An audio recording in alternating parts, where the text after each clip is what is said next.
तुम्हाला कोणाला शाळेच्या बाहेर जी मिळणारी बर्फी, ओल्या नारळाची बर्फी आठवते का? मला तर खूप आठवते. शाळा सुटायची, घंटा वाजायची, दप्तर खांद्यावर घ्यायचे आणि शाळेच्या गेट बाहेर एकच आकर्षण असायचं, ते म्हणजे ओल्या नारळाची बर्फी. ती मऊ रसाळ, तोंडात ठेवताच विरघळणारी, आज अनेक वर्षांनी अगदी त्याच चवीची, त्याच आठवणी जपणारी शाळेबाहेर मिळायची तशीच ओल्या नारळाची बर्फी मी बनवणार आहे. तर रेसिपी पूर्ण बघा. आवडली असल्यास व्हिडिओला लाईक, शेअर, कमेंट जरूर करा. माझ्या चॅनलला एक सबस्क्राईब नक्कीच करा. इथे मी 2 नारळ फोडून घेतलेले आहेत. आता मी 2 नारळाचा पूर्ण किस घेणार नाही. मी या कपाने तुम्हाला मोजून दाखवते किती होतात 2 नारळामध्ये. म्हणजे नारळ छोटे मोठे असतात त्याच्यावर पण आहे, पण मी जे नारळ फोडलेत ना ते थोडे मोठेच होते आणि मी त्याला असं बारीक करून मी ना मिक्सरमध्ये काढून घेतलं. मी त्याला किसून नाही घेतलं आहे. असं बारीक तुकडे तुकडे करायचे बारीक आणि मिक्सरला फिरून घ्यायचे. अशा प्रकारे 2 नारळाचे 3 कप भरले होते, तर मी 2च कपाची बर्फी करणार आहे आणि 1 कप मी ठेवून दिला आहे. ते भाजीला आपण वापरू शकतो. आता इथे काय करायचं आहे, हे 2 कप नारळ या कढईमध्ये ना थोडंसं 2 ते 3 मिनटं छान असं भाजून घ्यायचं आहे. गॅसची फ्लेम मंद ठेवायची आहे आणि 2-3 मिनटानंतर लगेच याच्यात अर्धा कप दूध टाकून परत मिक्स करून घ्यायचं आहे 1 मिनटासाठी. आणि त्यानंतर लगेच याच्यात अर्धा कप नाही 1 कप साखर घ्यायची. 2 कप नारळाचा किस आहे आणि 1 कप साखर, अर्धा कप दूध, याप्रमाणे तुम्ही मेजरमेंट करू शकता. आता इथे हे थोडं मिक्स करायचं आहे, म्हणजे याला ना मिक्स करायला थोडा टाईम लागतो. मी इथे व्हिडिओत लवकर लवकर दाखवला आहे तुम्हाला, पण दूध साखर टाकली ना तर साखर पण विरघळते आणि दूध पण टाकलेलं आहे, तर ते दूध आणि साखर या नारळाच्या खिशात बोलते सॉरी, या नारळाच्या किसमध्ये टाकल्यानंतर साखरेला आणि साखर दूध टाकल्यामुळे याला थोडं पाणी सुटतं. तर हे पाणी छान आटून घ्यायचं आहे. याला मिक्स करत राहायचं आहे, आटून घ्यायचं आणि त्यानंतर थोडंसं हे आटल्यानंतर याच्यात 1 चमच तूप टाकून घ्यायचं आहे. तर याला थोडं बनवायला थोडा वेळ लागतो. आता हे व्हिडिओ मी कमी वेळात दाखवत आहे, पण थोडा अर्धा ते पाऊण तास लागतो या बर्फीला बनवायला. आता हे सर्व छान आपण मिक्स केल्यानंतर म्हणजे मिक्स करत राहायचं याला, कारण हे खाली पण जळू शकतं, नाही तर तुम्ही जाड बुडाची कढई घेऊ शकता. आता इथे नारंगी कलर येण्यासाठी, म्हणजे आपण मी जी बर्फी खायची ना शाळेबाहेर, तर त्या बर्फीला नारंगी कलर असायचा, त्यामुळं मी याच्यामध्ये थोडासा फूड कलर टाकून घेतलेला आहे, ऑरेंज कलरचा. आता इथे मी फूड कलर एकदम चिमूटभर टाकला असणार, तर इथे कलर टाकल्यानंतर छान परत मिक्स करून घ्यायचं आहे. त्याला मिक्स करत राहायचं, कारण नारळाचा किस पण ओलाच असतो, ओल्या नारळाचा किस, आणि आपण दूध आणि साखर टाकली, ते साखर पण विरघळल्यानंतर थोडं पातळ होतं. तर त्यामुळं काय करायचं, याला मिक्स करत राहायचं. याच्यातलं सर्व ते आपल्याला ओलसरपणा थोडासा कमी करायचा आहे. तर याला मी छान मिक्स करून घेणार आहे. आणि फ्लेवरसाठी मी याच्यात 3 ते 4 इलायची पण टाकल्या आहेत. म्हणजे इलायचीचं छिलटं असतं ते नाही टाकलं आहे, त्याचं बी टाकलेलं आहे आणि छिलटं मी ठेवलेलं आहे. ते जे उरलेलं छिलटं असतं ना, मी ते चायमध्ये टाकते, त्याने चायला छान टेस्ट येतो. आता परत याला छान असं मिक्स करून घ्यायचं आहे.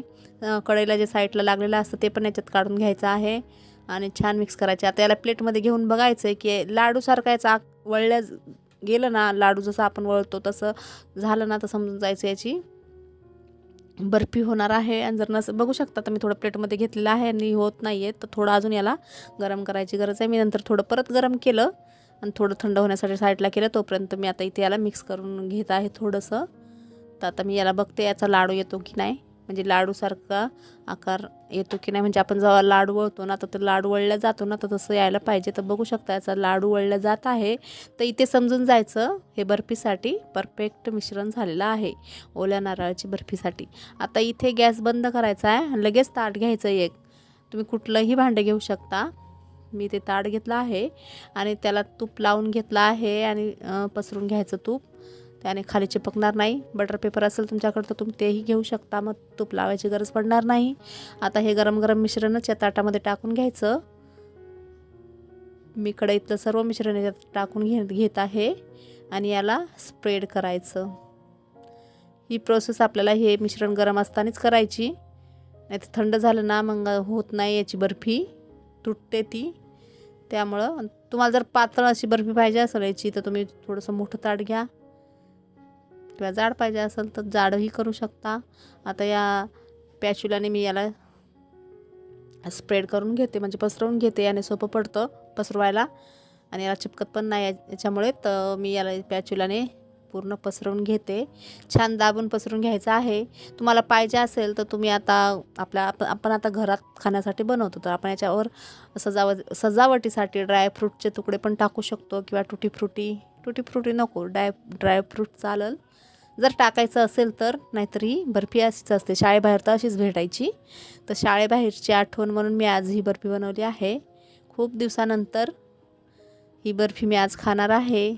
मला माझे लहानपणीचे दिवस आठवले. खूप आनंद होता ही बर्फी बनवताना. आता छान असं पसरून घ्यायचं आणि थंड होऊ द्यायचं. तर लगेच थंड होतं हे. अर्धा घंटा ठेवायचं किंवा तुमच्याकडे जर वेळ असेल तर 1 तासही ठेवू शकता किंवा संध्याकाळी जर बनवत असाल तर रात्रभर असंच ठेवा, सकाळी कट करा. तुमच्याकडे जर कमी वेळ असेल तर तुम्ही अर्धा घंटा ठेवू शकता. तर मी याला पसरून घेतलं आहे आणि मी तुम्हाला तर कट पण करून दाखवणार आहे. आता मी अर्ध्या घंट्यासाठीच ठेवणार आहे, मी काय जास्त वेळ ठेवणार नाही. बघू शकता मी सगळीकडे अशी पसरून घेतली आणि मी आता अर्ध्या घंट्यासाठी रेस्टला ठेवणार आहे या बर्फीला. तर अर्ध्या घंट्यानंतर मी घेतलं आहे ताट. थोडी काय पूर्णच थंड झालेली आहे. तर आता मी याला ना कट करून दाखवते तुम्हाला. तर सुरीला ना थोडंसं तुम्ही तेल किंवा तूप लावा. आता मी तूप लावलं नाही सुरीला म्हणून थोडं हे सुरीला लागत आहे. पण तुम्ही कट करायच्या आधी ना थोडंसं तेल किंवा तूप याला लावून घ्या सुरीला, म्हणजे असं मिश्रण चिपकत नाही सुरीला. तर आता मी याचे चौकोनी आकाराचे तुकडे कट करून घेणार आहे. तर तुम्हाला छोटे मोठे कसे करायचे असतील त्यानुसार तुम्ही करू शकता. आता मी कापून घेते. खूप चवदार टेस्टी झालेली आहे ही बर्फी. तर या प्रकारे नक्कीच ट्राय करा. अगदी घरातील साहित्यात बनते. तर इथे मी कापून घेतली आहे. आता तुम्हाला मी एक पीस याचा काढून दाखवते. आता ही बर्फी आरामशीर 15 ते 20 दिवस टिकते. तुम्ही याला 15 ते 20 दिवसासाठी स्टोर पण करू शकता. मी ही बर्फी बनवली ना तर माझी तर 1च दिवसात संपली, कारण मी जास्त खाल्ली. तर इथे बघू शकता किती छान झालेली आहे. तर ही बर्फीची रेसिपी रेडी आहे. ओल्या नारळाची शाळेबाहेर मिळते तशीच बर्फी.